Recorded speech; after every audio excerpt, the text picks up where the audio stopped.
Okay, so now let's go and talk about Merkle trees. Since I've explained to you in the previous video what Merkle trees are, like we learned that Merkle trees are a fundamental part of blockchain technology.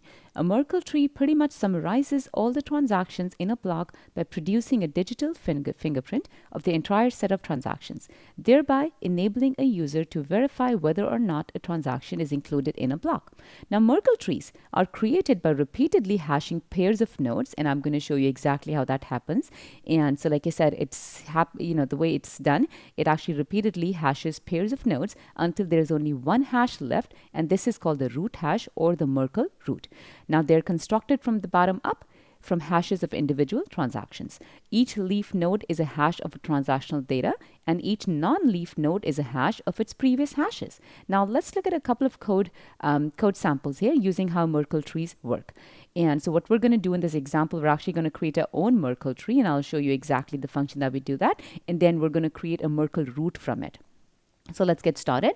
So if you see, the first thing that you'll of course need is the module, which is called Merkle tree JS. So npm install Merkle tree JS, and you're going to require the module. And this is a module that actually helps us create a Merkle tree. And the next one that you'll need is a crypto module, and this is for our hashing. So just npm install crypto. So again, this module just provides cryptographic functionality. So we're going to require both of these modules, and just defining a bunch of variables, leaves, tree, layers, root, proof, and verified. Now this is the function that is used for hashing leaves and nodes. So we're passing information to it, and we're going to call this function from right here. And so we're just calling this function, and what this function is doing, first of all, crypto is the module that we're calling, and then the create hash method is used to create hash instances. Now after we have a hash instance, we have the update method that updates the hash content with the given data. And then further we calculate the digest of all the data passed to the hashed function using the hash.update method, and then of course the digest method. So this is just a simple way that you're going to create a hash of any data that's passed in. Okay, and once we have that, and so what I'm doing is that I'm just taking some random sample data. You can always try it with any data you want to. So I have a function that's called create leaves, and I'm just taking an array of A, B, C, three values, and I'm mapping through them.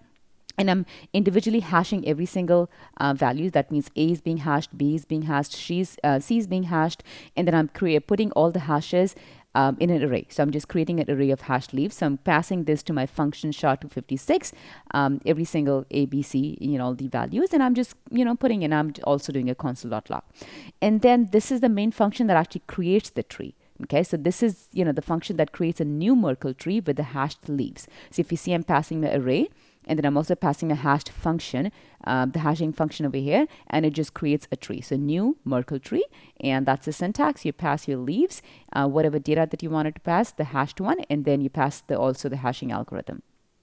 And then we also, again, that's not important, but I just wanted to show you there are a bunch of functions you can actually call on a Merkle tree. There's a function called get leaves.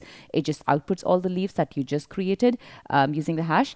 And then you can also get layers, and it just returns all the layers of the Merkle tree, including leaves and roots. But this is the important one that I want you to look at. So I have a function that I'm calling get root. In this, I'm calling tree.getRoot. Now this is what actually creates the real Merkle root hash. So it just hashes all the pairs to individually down to just one Merkle root hash. So that's the function. And I'm going to show you that you can always trace back. So once you create a Merkle tree, you can always trace back to an individual node and compare values. So the function is called getProof. Okay, so I'm going to call tree.getProof, and I'm passing leaves the second element, or from the array, leaves 2, and I'm getting the proof out. And what I'm doing in this function, I'm actually verifying if the proof matches my initial value that was stored in my array. Okay, and this is the format or the syntax of the function. So again, this is going to return true if the proof matches the target node. Okay, so just tree.verify, and then you pass in the proof and to what you are comparing to, and then your Merkle root. Okay, so let's go try it. I'm just calling all these functions in this order here. Again, some of the functions are just for demonstration purposes, but the real one is create leaves, get root, get proof, and verify node. So we're just doing that, but I just also wanted to show you they can always get your trees and layers and all that stuff too. So let's go and run this function now. Okay, so again, a lot of information. You can always scroll up. So to look at it, so the first one that we're having, we're just outputting the leaves. And this is the tree that was created, Merkle tree. And then those are the layers of the tree. And then we're also putting out the leaves. And then the next thing that we're also doing is this is the root. This is the root. Remember, we're doing a console.log on the root. So this is the main Merkle root that's created, a hash of the Merkle root. And so if you see, the answer comes to be true. That means it's verified to be true. And what we did is that we just compared our hash. So we're just getting it down. So from the Merkle root, we're actually comparing if the proof of this matches the initial value, which it does. So I'm actually now going to show you to change this and see if we get false. So remember, so this proof is getting from leaves 2. Let's actually go compare it to leaves 1 and see what happens. Of course, it's going to fail in that case. Let's go save our file and run our file again. Let me just go on the top of the screen so you can see me better. So if you see it, it is false now, so it fails. So again, that is exactly the way that you can actually trace back and make sure that all the roots and the nodes just trace back from the Merkle root.